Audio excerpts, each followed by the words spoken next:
when you are getting taken advantage of. You don't have to be in an abusive situation in order to be getting taken advantage of. With the relationships nowadays, there's so many different aspects in which someone can take advantage of you. Someone can take advantage of you financially. Someone could take advantage of you sexually. Somebody could take advantage of you emotionally. You just want to be aware and become comfortable and confident in yourself to stand up for yourself if you do find yourself in a situation where someone is taking advantage of you. I have a guest. I have Robert Greene from Situations Live Radio. He has a question that he would like to chime in. What's up, D-Voyer? This is Robert Greene, host of Situations. If you're following her, you can also check me out on YouTube channel Situations Web TV. Yeah, go ahead and click up there and search for me if you like. My question for today is, I don't know if you've dealt with this, but what's the effects of social media on a relationship? I've dealt with this before, and sometimes it tends to make or break a relationship. So what do you think about that, and what's your commentary on it? That was Robert Greene from Situations Live Radio. I will have his information down in the description box. Listen to his show, subscribe to his channel. Awesome radio show. So again, I will have his information down in the description box below. The effects that social media can have on a relationship can definitely vary. Facebook, Twitter, Instagram, they're all ways to reach out to people that you've never met before, and it's worldwide. Now, I do have friends that have met their significant other on a social media website, but social media can break you. One reason is the whole jealousy aspect. Who's liking whose pictures, who's friending somebody, who's inboxing, DMing you.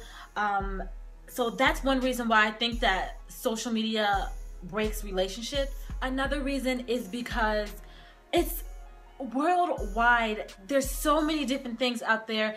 There's so many crazy posts that people post on Facebook, on Instagram, and there's a lot of girls who don't have respect for themselves, so they'll just post anything, and any man will or could fall into that trap. I'm not just saying that for men, it's women too. People are curious. If you see something on social media, you know, you're going to click on it. It all depends on how you use social media. Social media is great for networking with people, and talking to different people in that different states, reaching out to people and making things happen. But some people just abuse social media. When you're in a relationship, I feel that social media it turns into who you have access to. There was one time with my ex-boyfriend that you've all grown to know and love.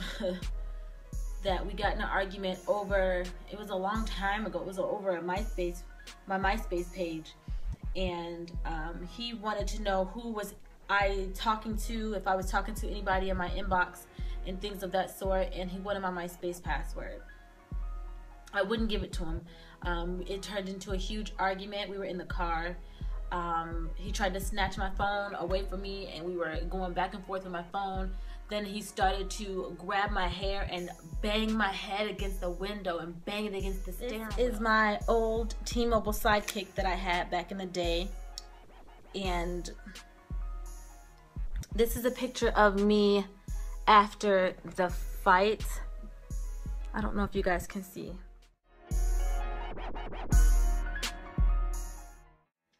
As you can see, my nose has a hairline fracture in the cartilage.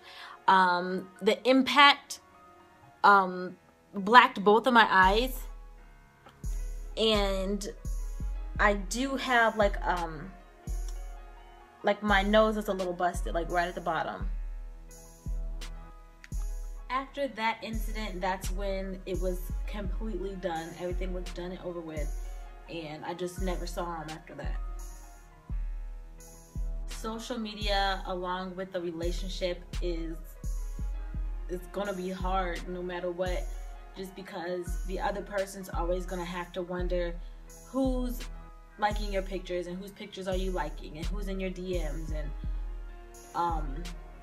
I just feel like if you feel the need to be suspicious, or you feel the need to check somebody's Facebook, Instagram, Twitter, phone, then you don't need to be with that person, because there's no trust in the relationship. What you all should take from this is to be a trustworthy person. Be a person that people can trust and put their trust in you, and also find it in yourself to forgive, forget, and move on, and find it in you to trust somebody else, because if you don't, it will eat you alive.